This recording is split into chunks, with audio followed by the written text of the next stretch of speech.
بسم اللہ الرحمن الرحیم۔ ایچ یو اردو کہانی پر ناول دلہن۔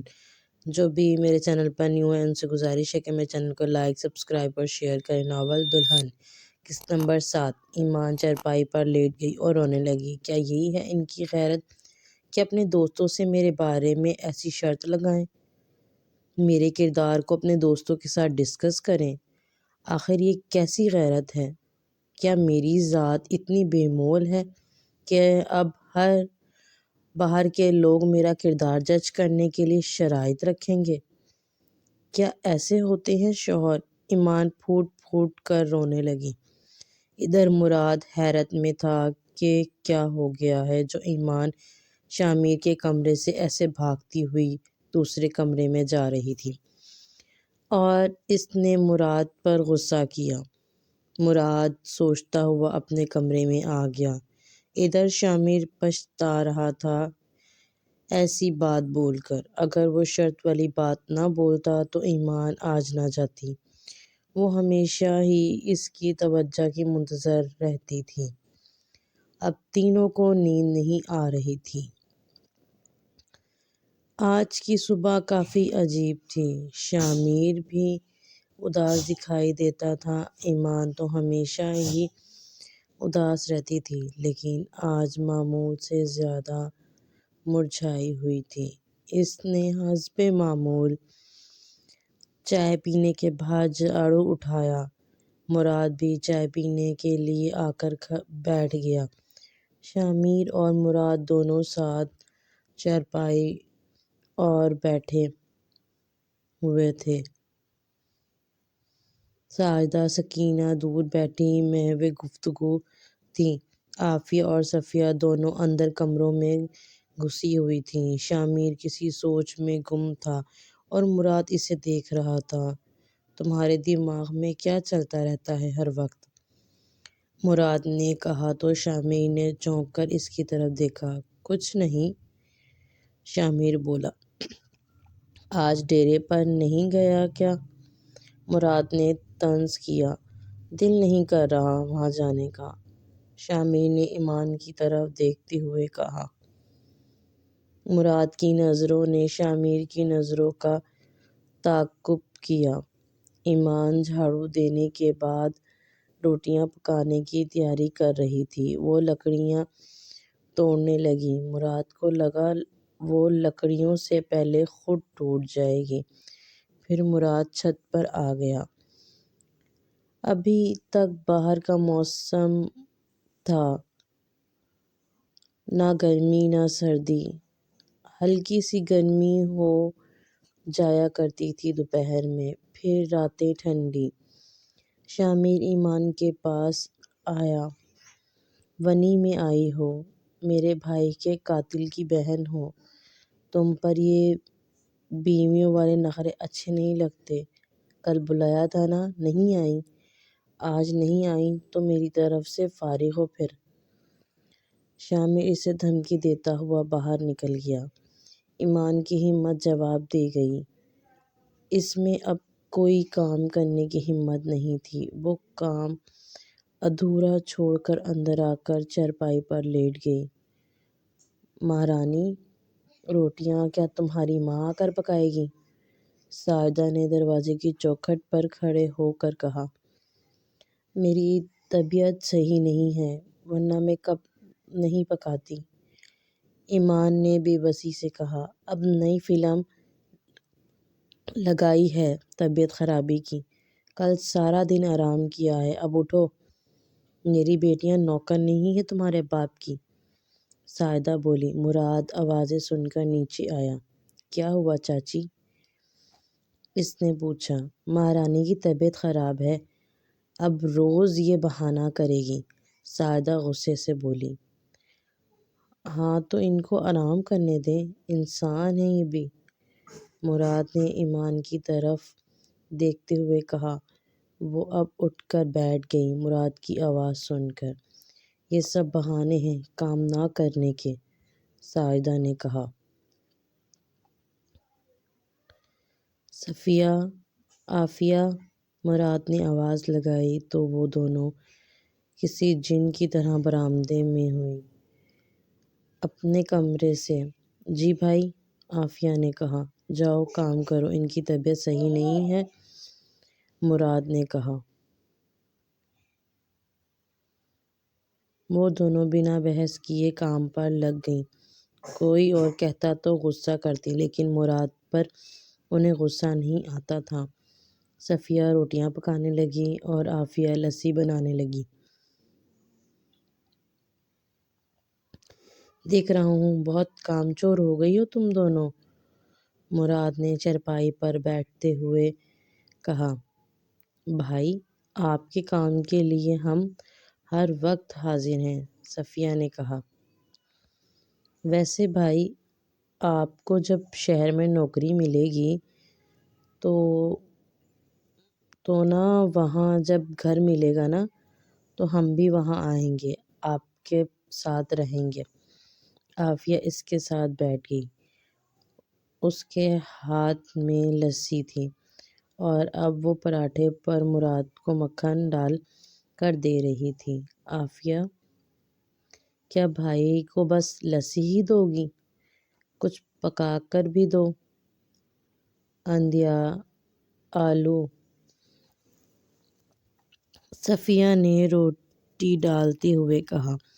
بھائی بتائیں ساتھ کیا لیں گے؟ عافیہ نے پوچھا۔ نہیں بس صحیح ہے، یہی کھا لوں گا، مراد نے کھانا شروع کیا۔ بھائی میرا موبائل خراب ہو گیا ہے، مجھے نیا لا دیں، عافیہ نے کہا۔ کل آ جائے گا تمہارا نیا موبائل، خوش؟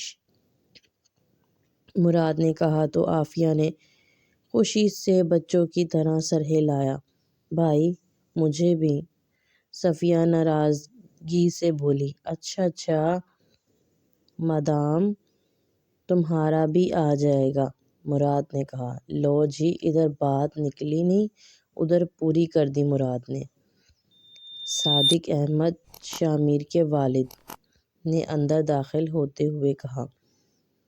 ابا، آپ کا بیٹا تو ہمارا خیال رکھتا ہی نہیں، اگر مراد بھائی نہ ہوتے تو ہم دونوں بہنوں کو کوئی پانی تک نہ پوچھتا یہاں، عافیہ نے کہا۔ شامر کو کچھ مت کہو، ایک بیٹا جان سے گیا ہے میرا، اب شامر کے بارے میں کچھ نہ کہو، میری جان ہے اس میں، صادق احمد نے بیٹھتے ہوئے کہا۔ ہاں لیکن ہمیں تو مراد بھائی پیارے ہیں، صفیہ نے جتایا۔ اچھا کھانا دو مجھے، جلدی کام سے جانا ہے، صادق احمد میں روکھے انداز نے کہا۔ مراد جانتا تھا وہ شامر کی برائی نہیں سن سکتے اور مراد کو کوئی شامر پر فوقیت دے ان سے یہ برداشت نہیں ہوتا تھا۔ عافیہ بھابھی کو کھانا دے آؤ، ان کی صحت صحیح نہیں ہے، مراد نے کہا۔ عافیہ اس کے لیے کھانا لے کے اندر گئی۔ مراد بھائی کا حکم نہیں ٹالتی ورنہ تمہیں دیکھنے کو بھی دل نہیں کرتا میرے بھائی کے قاتل کی بہن۔ عافیہ کھانا اس کے سامنے پٹک کر چلی گئی۔ ایمان کو رات والی بات یاد آئی۔ مجھے معذرت کرنی چاہیے ان سے کل رات کے لیے، میں نے شامر کا غصہ ان پر نکالا، وہ تو اچھے انسان ہیں، سب کا خیال رکھتے ہیں، میرا بھی، ایمان نے کہہ کر کھانا شروع کیا۔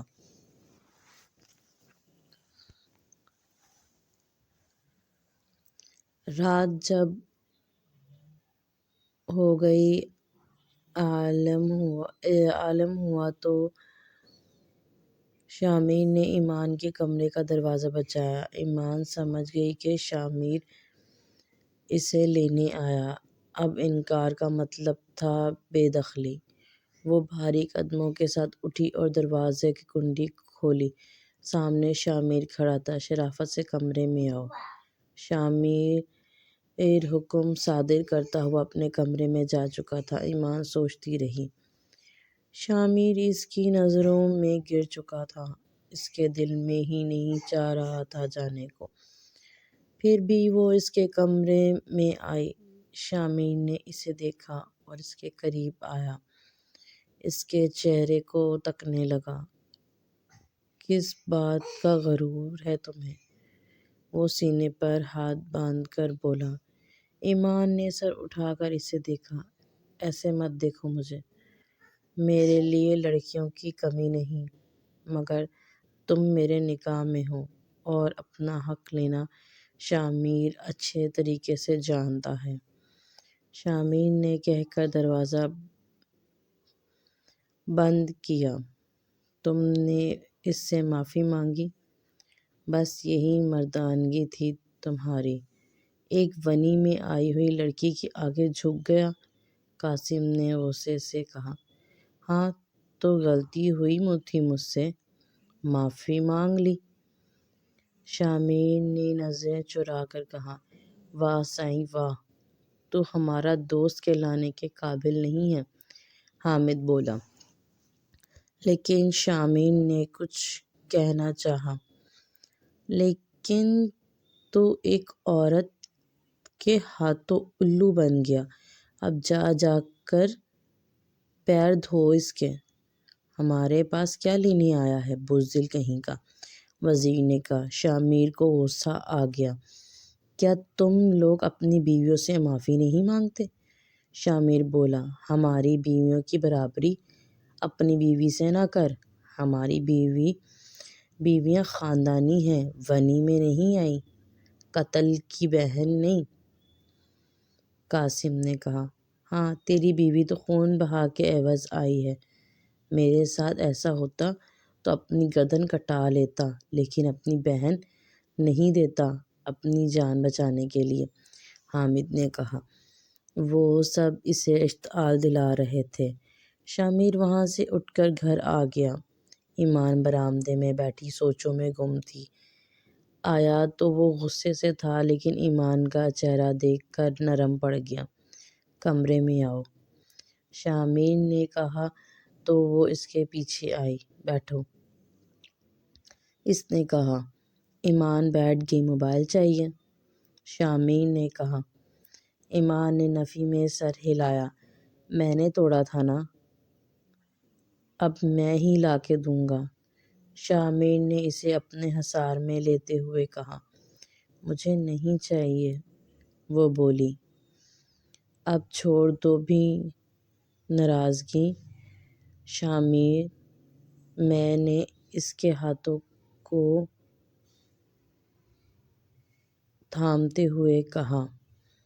میں ناراض نہیں ہوں، وہ بولی۔ تم مجھے اچھی لگتی ہو، تم بہت حسین ہو، شامل نے محبت بھری نگاہ سے دیکھتے ہوئے کہا۔ ایمان کچھ نہ بولی۔ کل نیا موبائل لے آؤں گا، وہ بولا۔ ایمان چپ رہی۔ اور کچھ چاہیے؟ شامل نے پوچھا۔ نہیں، وہ بولی۔ کپڑے؟ شامل نے کہا۔ نہیں ہے میرے پاس۔ ایمان نے کہا۔ مجھ سے محبت کرتی ہو؟ شامل نے اچانک سوال کیا اور اس کی آنکھوں میں دیکھا۔ محبت؟ ایمان سوچ میں پڑ گئی۔ جاری ہے۔ امید کرتی ہوں آپ کو میرا یہ ناول پسند آ رہا ہوگا، اور اس کی اور بے شمار ایک ساتھ دیکھنے کے لیے میرے چینل کو لائک، سبسکرائب اور شیئر ضرور کریں، اور اب میرے چینل کو زیادہ سے زیادہ سپورٹ کریں۔ اللہ حافظ۔